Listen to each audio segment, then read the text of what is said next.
ஒரு சிறிய ஊரில தேர்தல் காய்ச்சல் உச்சத்தில் இருந்த நேரம்.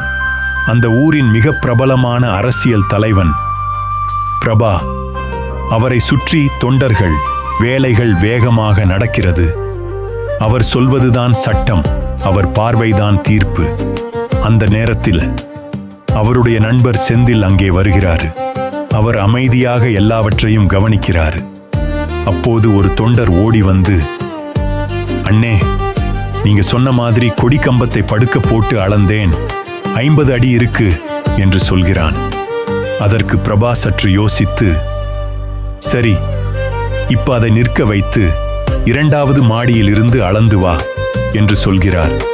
எதையும் கேட்காமல் அந்த தொண்டர் உடனே ஓடிவிடுகிறான். அதை பார்த்து குழம்பிய செந்தில் கேட்கிறார், ஜி, படுக்க வைத்து அளந்தாலும் நிற்க வைத்து அளந்தாலும் ஒரே அளவுதானே வரும்?